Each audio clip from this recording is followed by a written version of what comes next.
الحمدللہ رب العالمین والصلاة والسلام علی سید المرسلین اما بعد فاعوذ باللہ من الشیطان الرجیم بسم اللہ الرحمن الرحیم۔ الحمدللہ عز وجل شرعی احکام سوال جواب کی روشنی میں سوالات کے جوابات پیش کیے جا رہے ہیں۔ سوال یہ کیا گیا کہ نور کسے کہتے ہیں اور اہل سنت و جماعت کا نور سے متعلق کیا عقیدہ ہے اور قرآن و حدیث میں اس کے کیا دلائل ہیں، جبکہ نورانیت کا انکار کرنا کیسا یا بشریت کا انکار کرنا کیسا ہے۔ اس کے متعلق یاد رکھیے کہ کچھ تفصیل علماء نے لکھی ہے۔ اول تو نور لغوی طور پر ڈکشنری میں کہتے ہیں روشنی کو، چمک کو، اجالے کو، جبکہ اس کا اصطلاحی معنی یعنی اس سے مراد یہ ہوتی ہے کہ جو چیز خود روشن ہو اور دوسری چیز کو روشن کرے، اندھیرے کو دور کرے، وہ نور کہلاتی ہے۔ جیسے روشنی ہے، کوئی بھی روشنی ہوگی جو خود بھی روشن ہوگی اور دوسری چیز کو بھی روشن کرے گی، اندھیرے میں اسے واضح کر دے گی، تو دراصل مراد نور سے یہ ہوتا ہے۔ علماء نے نور کی قسمیں لکھی ہیں۔ ایک ہوتا ہے نور حسی، جسے باقاعدہ محسوس کر سکتے ہیں، دیکھ سکتے ہیں، جیسے سورج ہے، چاند ہے، یہ نور کی حقیقی مثالیں ہیں۔ ایسے ہی اب فی زمانہ چونکہ جدت ہے، جدت کا دور ہے، تو اب جو ہے وہ LED لائٹس ہیں اور جو بھی روشنی جس سے حاصل کی جاتی ہے جدید ذرائع، تو ان چیزوں کو بھی نور کہا جا سکتا ہے۔ ایک ہے معنوی طور پر نور، جسے سمجھا کہا جائے، جیسے علم کا نور ہے، ایسے ہی قرآن کا نور ہے، ایسے ہی اسلام کا نور ہے، تو یہ بھی نور ہیں اور یہ چیزیں خود بھی روشن ہیں اور یہ دوسروں کو بھی روشن کرتی ہیں۔ لیکن کس طرح؟ معنوی طور پر۔ بظاہر ان سے کوئی چمک اجالا نکلتا ہوا دکھائی نہیں دیتا، لیکن یہ مسلمانوں کا عقیدہ ہے کہ یہ بھی اللہ کی جانب سے ایسی چیزیں ہیں کہ جن کے ذریعے انسان کو روشنی ملتی ہے۔ تو جس کے ذریعے روشنی ملے، یقیناً وہ چیز خود بھی روشنی والی ہے اور وہ چیز نور والی ہے۔ اب اس کے متعلق اہل سنت و جماعت کا کیا عقیدہ ہے؟ اہل سنت و جماعت خاص طور پر نورانیت مصطفیٰ سے متعلق یہ عقیدہ رکھتے ہیں کہ اللہ رب العالمین نے رسول اللہ صلی اللہ علیہ وآلہ وسلم کو نور سے پیدا فرمایا ہے، اور آپ صلی اللہ علیہ وآلہ وسلم کو نور سے پیدا کرنے کے ساتھ ساتھ ہم رسول اللہ صلی اللہ علیہ وآلہ وسلم کی بشریت کے بھی اقرار کرنے والے ہیں۔ قرآن کریم سے رسول اللہ صلی اللہ علیہ وسلم کی بشریت ثابت ہے، یعنی آپ صلی اللہ علیہ وآلہ وسلم کا بشر ہونا۔ دو مقامات پر قرآن کریم میں فرمایا گیا، قل انما انا بشر مثلکم، اے نبی صلی اللہ علیہ وسلم آپ کہیے کہ میں تم جیسا انسان ہوں، بشر ہوں۔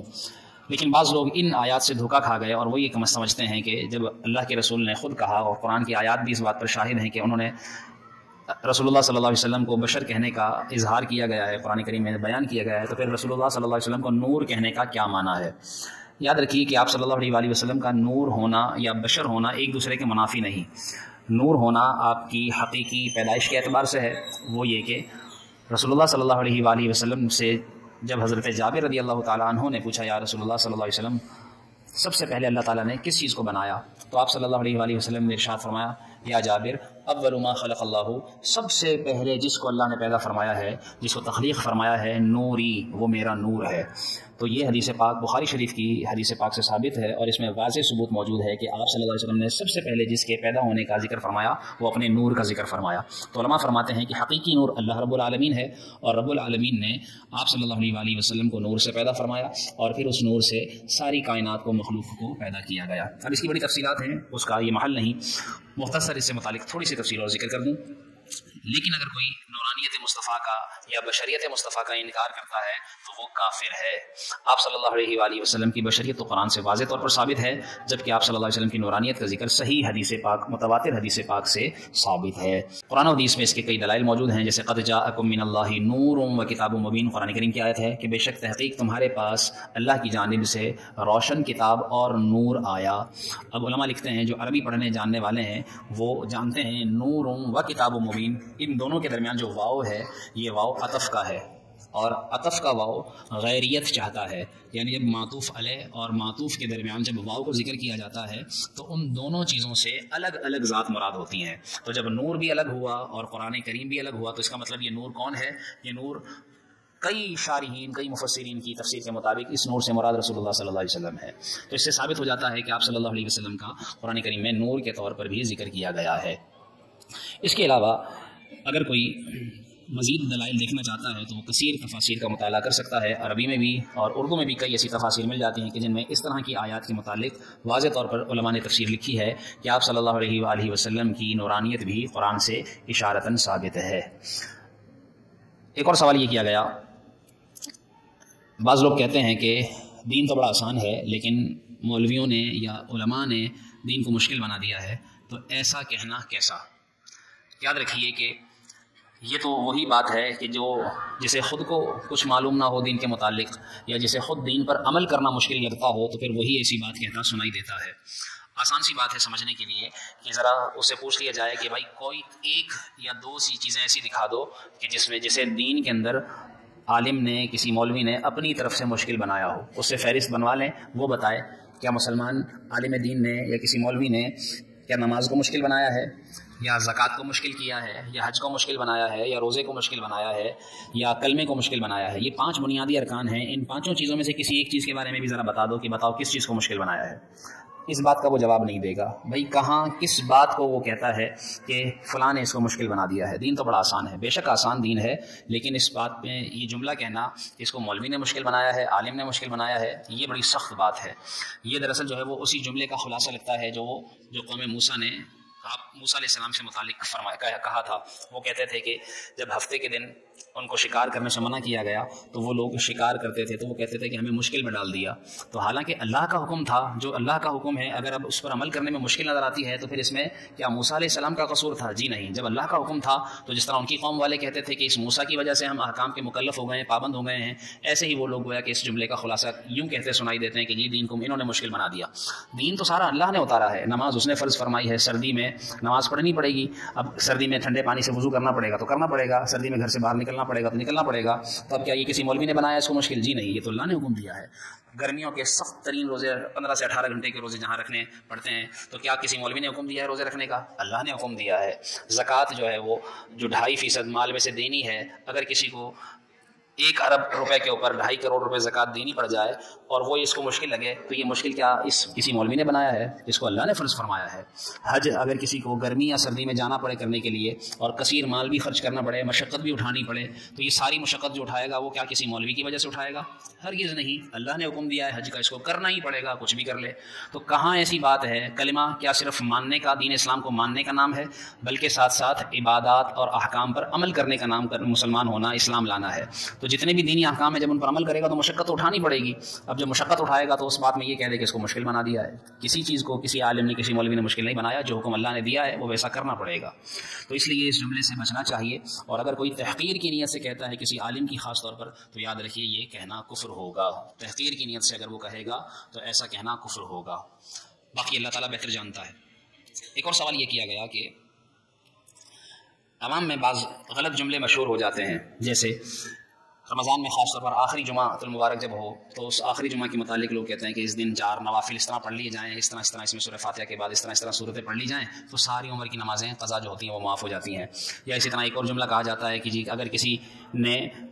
ماہ رجب میں یا ویسے ہی اجمیر شریف میں خواجہ غریب نواز چشتی علیہ رحمہ کے مزار کی 7 مرتبہ اگر حاضری دے دی تو اس کو حج کا ثواب ملے گا، معاذ اللہ۔ اس طرح کا اگر جملہ کوئی کسی کو مشہور کر دے، یا اور اس طرح کے کئی جملے ہیں، تو اس کے متعلق کیا حکم ہے؟ یاد رکھیے کہ جو عوام میں اس طرح کے من گھڑت جملے یا باتیں یا عقیدے مشہور ہو جائیں ان کی کوئی حقیقت نہیں ہوتی جب تک ان کا ثبوت قرآن سے یا حدیث سے یا صحیح کسی روایت سے نہ ہو۔ جب تک کوئی بات قرآن و حدیث کی روح سے باقاعدہ حوالے کے ساتھ کسی مستند عالم دین سے، کسی مستند کتاب سے ثابت نہ ہو، اس سے متعلق کوئی بھی بات یقینی نہیں کہی جا سکتی۔ اور کوئی اس طرح کی بات من گھڑت کر کے کہنا، لوگوں نے تو جو ہے وہ اللہ پر بھی جھوٹ باندھا، معاذ اللہ، رسول اللہ صلی اللہ علیہ وسلم سے متعلق بھی جھوٹ باندھا گیا۔ اسی لیے رسول اللہ صلی اللہ علیہ وسلم نے ارشاد فرمایا من کذب علی متعمدا فلیتبوأ مقعدہ فی النار، کہ جو مجھ پر جان بوجھ کر جھوٹ باندھے تو وہ اپنا ٹھکانہ جہنم میں بنا لے۔ تو جب حدیثیں من گھڑت بنائی گئی ہیں تو اس طرح کے یہ جملے بھی اس طرح کے من گھڑت بنائے جاتے ہیں، بنائے جا سکتے ہیں۔ تو اس لیے جب تک کوئی باقاعدہ حوالہ مستند کتاب یا قرآن یا حدیث سے، کتاب سے، کسی عالم دین سے موجود نہ ہو، جب تک کسی بات کو پھیلایا نہ جائے بلکہ اس کا پہلے اس کا جائزہ لیا جائے، اس کو سمجھا پوچھا جائے، علماء سے رہنمائی لی جائے، اس کے بعد اس کے متعلق کسی چیز کا صحیح یا غلط ہونے کا فیصلہ کیا جائے۔ ایک اور سوال یہ کیا گیا کہ اگر کسی کو سخت سردی میں غسل کرنا یا وضو کرنا مشکل لگتا ہو تو کیا وہ وضو کی جگہ یا غسل کی جگہ تیمم کر کے نماز پڑھ سکتا یا پڑھا سکتا ہے؟ جیسے یہاں تو ہمارے کراچی میں سردی کم، لیکن بعض ایسے علاقے ہیں کہ جہاں واقعی سردی جسے کہتے ہیں ایسی ہوتی ہے کہ جس میں پانی کو ہاتھ لگانا بھی دل جگرے کا گردے کا کام ہوتا ہے۔ تو ایسی جگہوں پر کیا سردی میں غسل اور وضو کی جگہ تیمم کر سکتے ہیں یا نہیں؟ علماء نے یاد رکھیے کہ ایک ہی صورت میں غسل کی جگہ یا وضو کی جگہ تیمم کی اجازت دی ہے، وہ تب کہ جب انسان کو یا تو مر جانے کا ڈر ہو کہ وہ پانی استعمال کرے گا تو مر جائے گا، یا پھر اسے اگر کوئی بیماری ہے تو وہ بیماری بڑھ جائے گی، دو صورتیں، یا پھر بیماری نہیں ہے لیکن اس کو پتہ ہے کہ ٹھنڈے پانی سے میں نے وضو یا غسل کیا تو میں بیمار پڑ جاؤں گا، یہ تین صورتیں ہیں، یا کوئی ایسا زخم ہے کہ جس پر پانی لگنے سے وہ زخم اور خراب ہو جائے گا، بڑھ جائے گا، تو پھر ایسی صورت میں اس جگہ کو دھونے کے علاوہ اس جگہ پر ہاتھ پھیرنا، اور اگر ہاتھ پھیرنا گیلا ہاتھ پھیرنا بھی مشکل ہو تو پھر اس کی جگہ تیمم کرنا، یہ چند صورتیں ہیں کہ جن میں جو ہے وہ سخت سردی میں انسان غسل یا وضو کی جگہ تیمم کر سکتا ہے، اور پھر یوں تیمم کر کے وہ نماز پڑھ بھی سکتا ہے اور نماز پڑھا بھی سکتا ہے۔ اس کے علاوہ جتنے اسباب اگر اس کے پاس موجود ہیں، جیسے وہ سلنڈر پر پانی گرم کر سکتا ہے، یا کسی کو پیسے دے کر پانی گرم کروا سکتا ہے، کچھ بھی گرمائش حاصل کرنے کا ذریعہ اختیار کر سکتا ہے، اور اس طرح کے تمام عذر وہ ختم کر سکتا ہے، تو پھر ایسی صورت میں اس کو ہرگز اس بات کی اجازت نہیں کہ وہ سخت سردی میں غسل یا وضو کی جگہ تیمم کرے، بلکہ اس کو لازمی وضو یا غسل کر کے نماز پڑھنی یا پڑھانی ہوگی۔ ایک اور سوال یہ کیا گیا کہ آب زمزم سے وضو یا غسل کرنا کیسا؟ علماء نے لکھا ہے کہ آب زمزم سے وضو بھی کر سکتے ہیں اور غسل بھی کر سکتے ہیں، لیکن یہ حکمی نجاستیں ہیں، جبکہ حقیقی نجاست کو آب زمزم سے دور کرنا مکروہ ہے، جیسے پیشاب کو نہ دھویا جائے آب زمزم سے، کوئی خراب یعنی ناپاک چیز جیسے خون ہے یا گوبر وغیرہ اس کو نہ دھویا جائے، یہ علماء نے مکروہ لکھا ہے، اس کی بے ادبی لکھی ہے، کیونکہ آب زمزم کا ایک اپنا ادب ہے، اسی لیے کتابوں میں لکھا ہے کہ وضو کا بچا ہوا پانی بھی برکت والا پانی ہو جاتا ہے، تو جب وضو عام انسان کے وضو سے بچا ہوا پانی برکت والا ہو، تو جو نبی یعنی اللہ کے نبی حضرت اسماعیل علیہ السلام کی ایڑیوں سے جاری ہونے والا پانی ہے آب زمزم، وہ یقیناً کہیں زیادہ برکتوں والا ہے، تو اس کی بھی تعظیم ہے کہ جب وضو سے بچا ہوا پانی بھی کھڑے ہو کر پینے کا حکم ہے، کیوں؟ اس کی تعظیم ہے، ایسے ہی آب زمزم کو بھی کھڑے ہو کر پینا یہ سنت ہے، تو اس لیے کہ اس کی تعظیم ہے، تو اس لیے اس کی تعظیم اور اس کا ادب ایک یہ بھی ہے کہ اس سے ظاہری جو ناپاک چیزیں ہیں وہ نہ دھوئی جائیں، وضو یا اس سے غسل کیا جا سکتا ہے، اور اس صورت میں بھی اس کو کوشش یہ کی جائے کہ اس کو بہاتے ہوئے بہت احتیاط سے کام لے کے گندی نالی میں نہ بہائے، گٹر میں وہ بہہ کر نہ جائے، بلکہ کسی برتن میں وہ جمع کر لے اور پھر اس کو کسی دیوار پر ڈال دے یا کسی جانور کو پلا دے وغیرہ وغیرہ، اس طرح سے جو ہے وہ آب زمزم کا وہ ادب کرے۔ ایک اور سوال یہ کیا گیا کہ قضائے الہی یا رضائے الہی، جیسے اعلان کرتے ہوئے کہا جاتا ہے کہ بھئی فلاں کا رضائے الہی سے انتقال ہو گیا ہے، تو کیا کہنا چاہیے؟ دونوں کہہ سکتے ہیں یا کیا صحیح ہے؟ جواب یہ اس کا کہ قضاء کا مطلب ہے اللہ کا فیصلہ اور رضا کا مطلب ہے اللہ کی مرضی، تو دونوں ہی جملے کہہ سکتے ہیں، اس کا مطلب کوئی ہرگز یہ نہ لے کہ رضا کا مطلب کہ اللہ کی خوشی اس میں ہے، خوشی سے مراد یہ ہے کہ اس کی مرضی اس میں ہے، اور یقیناً اللہ کی مرضی سے ہی ہر کام ہوتا ہے اور اللہ کے فیصلے سے ہی ہر کام ہوتا ہے، تو اس لیے قضاء الہی یا رضا الہی دونوں کہہ سکتے ہیں، اس میں کوئی حرج نہیں ہے۔ ایک اور سوال یہ کیا گیا امت کی کتنی قسمیں ہیں؟ اس کا جواب یہ ہے کہ رسول اللہ صلی اللہ علیہ وآلہ وسلم کی چونکہ رسالت تا قیامت باقی رہنے والی ہے، ایسے ہی آپ کی امت بھی تا قیامت اب جتنے لوگ آئیں گے وہ آپ کی امت میں شامل ہوں گے، لیکن کیا اب کافر بھی امت رسول کہلائیں گے یا نہیں؟ اس کے متعلق علماء نے لکھا ہے اس اعتبار سے امت کی دو قسمیں ہیں، ایک ہے امت دعوت، ایک ہے امت اجابت، تو جس امت نے یعنی جن لوگوں نے رسول اللہ صلی اللہ علیہ وسلم کا کلمہ پڑھ لیا تو وہ امت اجابت ہے، یعنی اس امت نے دعوت رسول یعنی دعوت دین اللہ کی طرف سے جو وہ پیغام لائے اس کو قبول کر لیا اور وہ مسلمان ہو گئے، اس اعتبار سے وہ امت اجابت کہلائے، اور جن تک دعوت خدا پہنچی، دعوت رسول پہنچی، دین کی دعوت پہنچی اور انہوں نے قبول نہیں کیا تو وہ ساری امت ہے تو امت رسول ہی، لیکن وہ امت دعوت ہے کہ ان تک دعوت آئی ہے اور انہوں نے اس دعوت کو قبول نہیں کیا، اس اعتبار سے امت کی دو قسمیں ہوئیں، امت دعوت اور امت اجابت، جن تک دعوت پہنچی انہوں نے دعوت قبول نہیں کی یعنی مسلمان نہیں ہوئے وہ امت دعوت میں شامل ہوں گے، اور جنہوں نے دعوت قبول کی دین کی اور مسلمان ہوئے تو وہ امت اجابت کہلائیں گے۔ امت اجابت آخر کار اگر دنیا سے بھی حالت ایمان میں جائے، اپنا ایمان سلامت لے جائے تو آخر کار وہ جنت میں داخل ہوں گے، جبکہ امت اجابت آخر کار جنت میں داخل ہوگی، جبکہ امت دعوت جو ہے یعنی جس تک دعوت پہنچی اور وہ مسلمان نہیں ہوئے تو پھر ایسے امتی وہ جہنمی ہیں، وہ آخر کار چونکہ دنیا سے بے ایمانی کی حالت میں گئے تو اس وجہ سے ان کا ٹھکانہ جہنم ہے۔ ایک اور سوال یہ کیا گیا اپلیکیشن کے ذریعے مختلف ایڈورٹائزمنٹ دیکھنا اور وہ دیکھ کر پیسے کمانا اور اس پر طرح طرح کے اشتہار دیے جاتے ہیں، وہ اشتہار دیکھنا کیسا، اس پر کمائی کرنا کیسا؟ یاد رکھیے کہ اس طرح کی اپلیکیشنز جس طرح کی جو ڈیجیٹل مارکیٹنگ کی جاتی ہے آج کل اور اس کے ذریعے باقاعدہ وہ ایڈز دیکھنے پر پیسے ملتے ہیں، اس پر اپنا اکاؤنٹ بنانے پر، اس پر لاگ ان کرنے پر یا اس کے اشتہار پر کلک کرنے پر باقاعدہ اس کا اسکرین شاٹ بھیجنا پڑتا ہے، اور یوں وغیرہ وغیرہ اس کی تفصیلات ہیں، مختلف طریقے سے مختلف اپلیکیشنز چلتی ہیں۔ تو یاد رکھیے کہ اس طرح کے ایڈز کے ذریعے کمائی کرنا یہ ناجائز ہے، کیونکہ اس میں طرح طرح کے ایسے ایڈز بھی دیے جاتے ہیں کہ جو دیکھنا ہی، ان کو کلک کرنا ہی ناجائز ہوتا ہے، جیسے جوئے کی گیمز وغیرہ ہیں تو وہ مسلمان کے لیے جائز ہی نہیں، اور اس کے علاوہ اگر اس میں بے حیائی، اس میں میوزک ہے، اور پھر اس میں جو ہے وہ کوئی بھی ایسا غیر شرعی کام کرنا پڑتا ہے کہ جس میں کسی بھی غیر شرعی کام کا ارتکاب ہے، تو جس کی وجہ سے وہ کمائی کرنا ناجائز، وہ کمائی لینا ناجائز ہے۔ تو اس طرح کی اپلیکیشنز کو نہ ہی ڈاؤن لوڈ کرنا چاہیے اور نہ ہی اس طرح کی اپلیکیشنز کے ذریعے کمائی کرنے کا کوئی راستہ اختیار کرنا چاہیے۔ مسجد کی قالین امام کے حجرے میں بچھانا کیسا ہے؟ بعض جگہ بعض مسجدیں ایسی ہوتی ہیں کہ وہ مسجد کی کوئی بھی چیز امام اپنے گھر میں استعمال کرنا شروع کر دیتا ہے، اور وہ یہ کہتا ہے کہ میں تو مسجد کا حصہ ہوں، جب میں ہوں مسجد میں تو مسجد بھی ساری میری ہے، جو مسجد کی ہر چیز ہے وہ بھی میری ہے، تو کیا وہ اس طرح استعمال کر سکتا ہے یا نہیں؟ یاد رکھیے کہ مسجد کی قالین یا اور کوئی بھی چیز جب تک وہ قابل انتفاع یعنی اس سے فائدہ اٹھانا ممکن ہے مسجد میں، تو وہ مسجد میں ہی استعمال ہوگی، وہ ہرگز امام اپنے ذاتی استعمال میں نہیں لے سکتا۔ دوسرے نمبر پر بات آ جاتی ہے کہ اگر وہ قابل انتفاع نہیں رہی، اس سے اب فائدہ اٹھایا نہیں جا سکتا، اب یعنی بیکار ہو گئی ہے، تو اب کیا وہ امام استعمال کر سکتا ہے؟ تو ایسی صورت میں بھی جس نے وہ چیز دی، مثال کے طور پر کسی نے قالین مسجد کے لیے دی تھی، اب وہ بچھانے کی قابل ہی نہیں رہی، تو کیا وہ اب امام اپنے حجرے میں اپنے گھر میں استعمال کر سکتا ہے؟ تو ایسی صورت میں وہ جس نے دی تھی وہ اگر اجازت دے گا تو امام اس کی اجازت سے اپنے لیے استعمال کر سکتا ہے، بصورت دیگر ایسی صورت میں بھی وہ بس امام استعمال نہیں کر سکتا۔ تیسری صورت یہ ہے کہ اگر وہ کسی نے دی نہیں تھی بلکہ مسجد کے چندے سے، مسجد کے فنڈ سے خریدی گئی تھی، تو کیا اس کو استعمال کر سکتا ہے؟ تو ایسی صورت میں بھی اس کی جو واجبی رقم بنتی ہے، مثال کے طور پر وہ ہے 1,00,000 روپے کی قالین، لیکن استعمال کر کر کے وہ رہ گئی 2,000 کی، اور اب وہ بیچی جائے تو کم سے کم اس کا 1,000 روپے، 1,500 روپے، 2,000 روپے تو مل ہی جائے گا، تو اتنی رقم پھر امام دے یا کوئی بھی دے کر اس کو اپنے استعمال میں لے سکتا ہے۔ قضائے عمری کی جو 4 رکعتیں نماز پڑھی جائے، جیسے ظہر کی، عصر کی، عشاء کی، تو یا مغرب کی ہے تو اس کی تیسری رکعت میں، اور ظہر، عصر اور عشاء کی جو اگر نماز ہے تو اس کی تیسری اور چوتھی رکعت میں اس کے صورت کے ساتھ کچھ اور صورت بھی ملائی جائے گی، کوئی آیت ملائی جائے گی، قرآن شریف ملایا جائے گا یا نہیں؟ یاد رکھیے کہ اس حوالے سے جو فرض نمازیں ہیں، فرض رکعتیں ہیں، جیسے ظہر، عصر اور عشاء جن میں 4 رکعتیں ہیں، اور مغرب جس میں 3 رکعتیں ہیں، تو ان کی صرف پہلی 2 رکعتیں جن میں ان میں جو ہے وہ سورہ فاتحہ اور اس کے ساتھ سورت ملانا یہ واجب ہے، تو یہ پڑھنا، یہ قرات کرنا یہ فرض ہے، اور یہ سورت ملانا واجب ہے۔ تو پہلی 2 رکعتوں میں چاہے پھر وہ ادا ہو یا قضا ہو، تو ان میں پہلی 2 رکعتوں میں سورہ فاتحہ بھی پڑھیں گے، اس کے ساتھ سورت بھی ملائیں گے۔ اس کے علاوہ تیسری چوتھی رکعت ہو یا صرف مغرب کی جیسے تیسری ہوتی ہے، تو اس میں چونکہ قرات ہی فرض نہیں، جب قرات فرض نہیں تو اگر صرف 3 سبحان اللہ کی مقدار اس نے قیام کر لیا، اس کے بعد قرات تو فرض ہی نہیں ہے، جب کچھ پڑھا ہی نہیں تو بھی وہ رکوع میں جا سکتا ہے، تو اس میں اس کو سورت فاتحہ بھی نہیں پڑھنی اور سورت بھی نہیں ملانی۔ پاک پتن میں بابا فرید الدین گنج شکر رحمۃ اللہ تعالیٰ علیہ کے مزار پر ایک دروازہ ہے جسے لوگ جنتی دروازے کے نام سے منسوب کرتے ہیں، اور اس کے متعلق یہ مشہور ہے کہ جو اس دروازے کے نیچے سے گزرے گا وہ جنتی ہے، تو اس کی کیا حقیقت ہے؟ علماء لکھتے ہیں اس کے متعلق، کتابوں میں لکھا ہے کہ اول تو اس طرح کے جو مخصوص مقامات ہیں،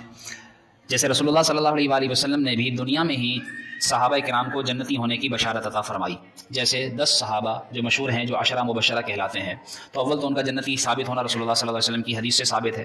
اور صرف وہ 10 ہی نہیں، ان 10 کے علاوہ اور کئی صحابہ ہیں جن کو عشرہ مبشرہ میں شامل تو نہیں کیا جاتا، جیسے حضرت فاطمہ الزہرا، وہ ان 10 میں شامل نہیں ہے، امام حسن و حسین ان 10 میں شامل نہیں ہیں، لیکن ان کا جنتی ہونا بھی ثابت ہے، جیسے رسول اللہ صلی اللہ علیہ وسلم نے ارشاد فرمایا کہ حسن و حسین جنتی نوجوانوں کے سردار ہیں، فاطمہ جنتی عورتوں کے سردار ہیں، وغیرہ وغیرہ۔ تو اس سے علماء نے یہ تفصیل نکالی ہے اور اسے بیان کیا ہے کہ اللہ رب العالمین نے اپنے نیک بندوں کو یہ شان عطا فرمائی ہے کہ اگر وہ کسی بات پر قسم ارشاد فرما دیں یا کسی بات کو پختگی سے کہہ دیں تو وہ باتیں بھی حقیقت ہیں، اور ان کے متعلق بھی جنتی ہونا اور اس طرح کی باتوں کو یقین کرنا ضروری ہو جاتا ہے۔ جیسے بہلول دانا رحمۃ اللہ تعالیٰ علیہ کے متعلق آتا ہے کہ جب ہارون رشید کی زوجہ نے اس کے پاس سے گزرتے ہوئے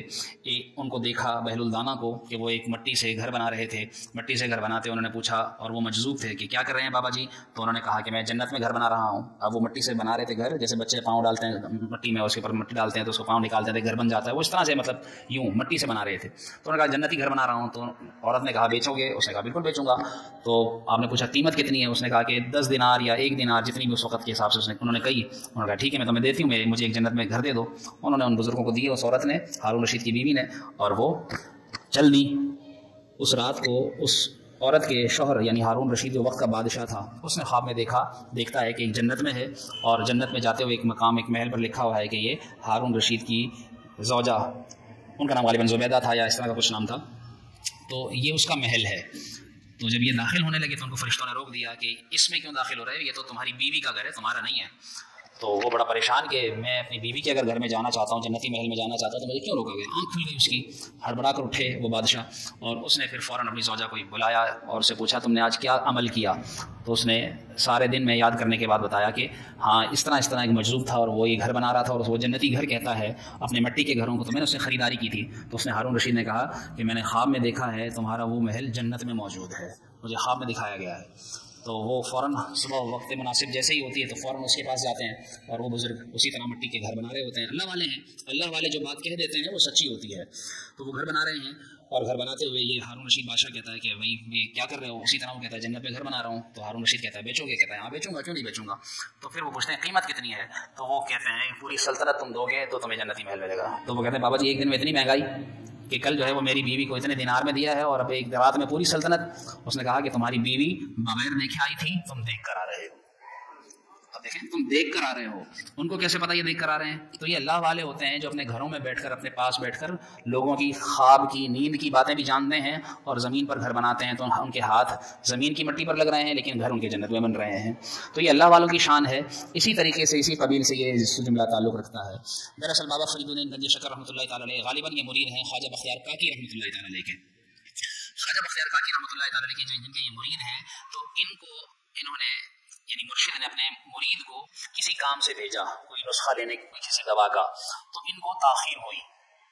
اس طرح نسخہ لینے میں تاخیر ہی ہوئی۔ وہاں سے کوئی اللہ والا گزر رہا تھا، اور اس اللہ والے کے گزرنے کی اتنی بھیڑ تھی، اتنا شور غوغا تھا کہ رش کی وجہ سے ان کو گزرنے کا موقع نہیں ملا، ان کو راستہ نہیں ملا۔ تو جب انہوں نے پوچھا کیا ہو گیا ایسا کہ کیوں اتنا رش ہے، تو کسی نے بتایا کہ یہ اللہ والا ایسا اتنا اللہ والے گزر رہے ہیں، اور انہوں نے کہا ہے کہ جو ان کا دیدار کرے گا ان کو جنت کی بشارت ہے۔ تو جب انہوں نے یہ سنا تو انہوں نے کہا کہ میرے لیے تو میرا پیر ہی سب کچھ ہے، میں کسی اور اللہ والے کو کیا دیکھوں جب میرا پیر موجود ہے۔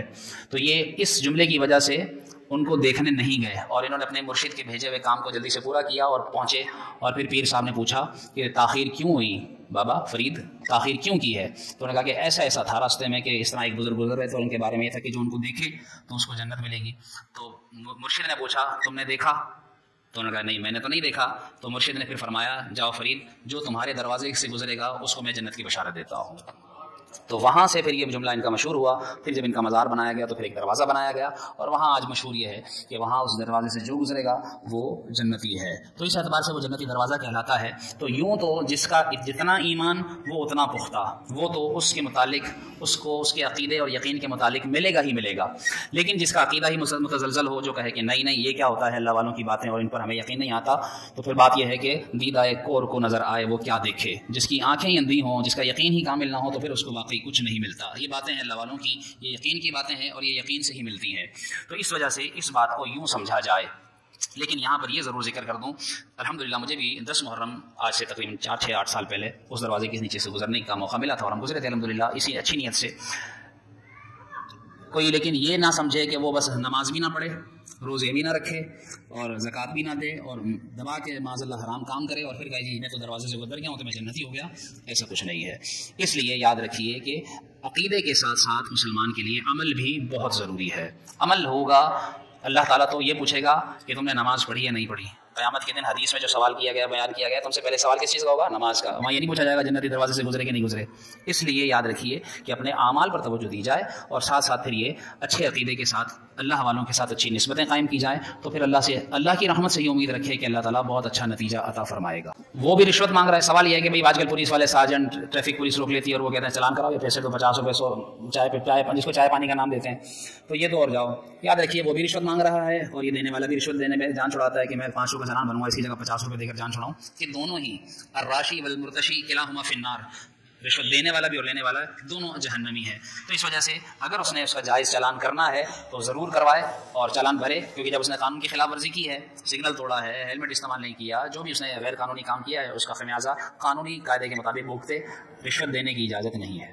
بہت اچھا سوال کیا انہوں نے کہ حضرت آدم علیہ السلام کا جو ذکر ہے تیسرے رکوع کے بعد، وَإِذْ قَالَ رَبُّكَ لِلْمَلَائِكَةِ إِنِّي جَاعِلٌ فِي الْأَرْضِ خَلِيفَةً قَالُوا أَتَجْعَلُ فِيهَا مَن يُفْسِدُ فِيهَا وَيَسْفِكُ الدِّمَاءَ وَنَحْنُ نُسَبِّحُ بِحَمْدِكَ وَنُقَدِّسُ لَكَ قَالَ إِنِّي أَعْلَمُ مَا لَا تَعْلَمُونَ۔ پھر اس کے بعد وَعَلَّمَ آدَمَ الْأَسْمَاءَ كُلَّهَا ثُمَّ عَرَضَهُمْ عَلَى الْمَلَائِكَةِ فَقَالَ أَنبِئُونِي بِأَسْمَاءِ هَؤُلَاءِ إِن كُنتُمْ صَادِقِينَ قَالُوا سُبْحَانَكَ لَا عِلْمَ لَنَا إِلَّا مَا عَلَّمْتَنَا إِنَّكَ أَنتَ الْعَلِيمُ الْحَكِيمُ۔ یہ تمام آیات ہیں جو آپ نے بتانے چاہیے۔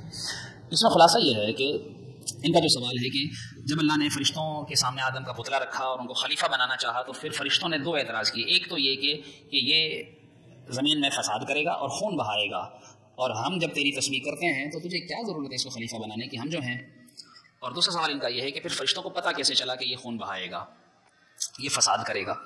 اس کا جواب تو اس آیت میں ہی موجود ہے، الا ما علمتنا، ہمیں تو اتنا ہی پتہ ہے جتنا تو نے ہمیں بتایا ہے۔ تو اس کا مطلب اللہ تعالیٰ نے ان کو سکھایا ہوگا، بتایا ہوگا کہ یہ کرے گا۔ تو جب قرآن کی آیت میں ہی اس کا جواب دے دیا گیا تو اس لیے معلوم ہوا کہ جو کچھ اللہ تعالیٰ نے فرشتوں کے دل دماغ میں ڈال دیا، اچھا دل دماغ میں کہنے سے مطلب کسی کا نہیں ہے کہ فرشتے بھی کیا دل دماغ رکھتے ہیں، وہ نوری مخلوق ہیں، مطلب یہ کہ ان کے نفس میں جو چیز اللہ نے ڈال دی، ان کے جی میں جو ڈال دیا تو ویسا انہوں نے کہہ دیا۔ اب جب انہوں نے کہہ دیا تو یہ کہہ دیا کہ یا اللہ جب یہ فساد کرے گا، یہ خون بہائے گا، کیونکہ دراصل مخلوقات تین طرح کی ہیں۔ ایک مخلوق ہے صرف اور صرف نوری، وہ ہیں فرشتے۔ دوسری مخلوق ہے صرف اور صرف ناری، یعنی جو آگ سے بنی ہے جیسے جنات۔ تیسری مخلوق ہے انسان، یعنی حیوانات، جانور جو مٹی اور روح کا مجموعہ ہے، یہ نہ نوری ہے نہ ناری ہے، جس کو ڈاکٹر اقبال نے یہ بھی کہا ہے کہ خاکی اپنی فطرت ہے، نہ نوری ہے نہ ناری ہے۔ تو یعنی کہ ہم خاک سے بنے ہیں، مٹی سے بنے ہیں، ہم نہ نوری ہیں نہ ناری ہیں، نہ ہم آگ کے ہیں اور نہ ہم روشنی کے ہیں۔ مطلب یہ کہ یہ مخلوق تین طرح کی ہوئی۔ تو اللہ رب العالمین نے جو فرشتے ہیں ان کے اندر رب العالمین نے صرف اور صرف عقل رکھی ہے، ان کے اندر شہوت نہیں رکھی، ان کے اندر نفسانی خواہشات نہیں رکھی۔ جبکہ جو جانور ہیں، جو غیر مکلف ہیں، جن کو شرعی احکام کا مکلف نہیں کیا گیا بالکل بھی، جیسے کتا، شیر، یہ اس طرح کے جانور جتنے بھی ہیں، تو یہ ان کے اندر اللہ نے صرف شہوت رکھی ہے، یعنی یہ صرف نفسانی خواہش رکھتے ہیں کھانے پینے کی اور جو جسمانی ضرورت ہے، لیکن ان کے اندر عقل نہیں رکھی۔ انسان اللہ کی ایسی مخلوق ہے جس میں اللہ نے شہوت بھی رکھی ہے، نفسانی خواہشات بھی رکھی ہیں، اور اس کے اندر اللہ نے عقل بھی رکھی ہے۔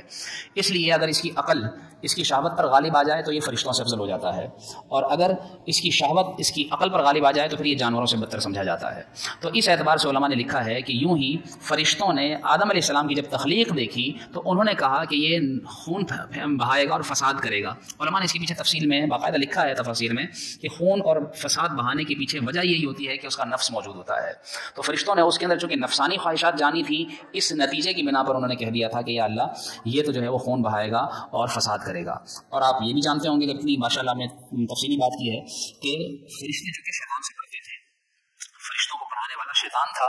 اور اس سے پہلے آدم علیہ السلام کا وجود نہیں تھا۔ تو چونکہ شیطان معلم الملکوت تھا تو شیطان نے اس طرح کی تعلیم فرشتوں کو دی ہو، علماء نے تفصیل میں یہ بھی لکھا ہے۔ تو اس نے چونکہ یہ بات فرشتوں کے ذہن میں ڈال رکھی تھی، اس وجہ سے فرشتوں نے یہ بات کہی۔ اور پھر جب اس کا جواب ظاہر ہوا اور اللہ نے فرمایا میں جو جانتا ہوں وہ تم نہیں جانتے، تو اسی چیز کا خون بہانے کا اور فساد کرنے کا باقاعدہ ظہور ہوا۔ اور وہ ظہور یوں ہوا کہ گویا کہ فرشتوں تم آج تو کہہ رہے ہو کہ یہ خون بہائے گا، یہ فساد کرے گا، تو اس لیے خلیفہ بننے کے لائق نہیں ہے۔ تو پھر اللہ رب العالمین نے فرمایا جو مجھے پتا ہے وہ تمہیں نہیں پتا۔ پھر جب رسول اللہ صلی اللہ علیہ وآلہ وسلم کا دور آیا اور بدر کے اندر اللہ رب العالمین نے پہلے 3000 پھر 5000 فرشتے بھیجے اور فرشتوں نے آ کر خون بہایا، فرشتوں نے آ کے گردنیں اڑائیں، تو علماء فرماتے ہیں اس بات کی طرف اشارہ تھا آج تو تم کہہ رہے ہو کہ یہ خون بہائے گا، کل کو تم نے بھی بہانا ہے، کل کو تم نے بھی یہ جا کر خون بہانا ہے، جا کر قتال کرنا ہے۔ تو جب یہ تم نے کرنا ہے تو اس کے اوپر کسی سے اعتراض کر رہے ہو، تو اس لیے مجھے پتا ہے کہ اس کو میں خلیفہ کیوں بنا رہا ہوں۔ تو اس بات کا جواب اللہ رب العالمین نے یوں ارشاد فرمایا تھا۔ امید ہے کہ آپ مطمئن ہو گئے ہوں گے۔ اللہ رب العالمین ہم سب کے علم میں اضافہ عطا فرمائے، اور جو باتیں جو قرآن و حدیث کے مطابق ہوئیں اللہ پاک انہیں قبول فرمائے، اور اگر کوئی خطا ہوئی اللہ تعالیٰ معاف فرمائے۔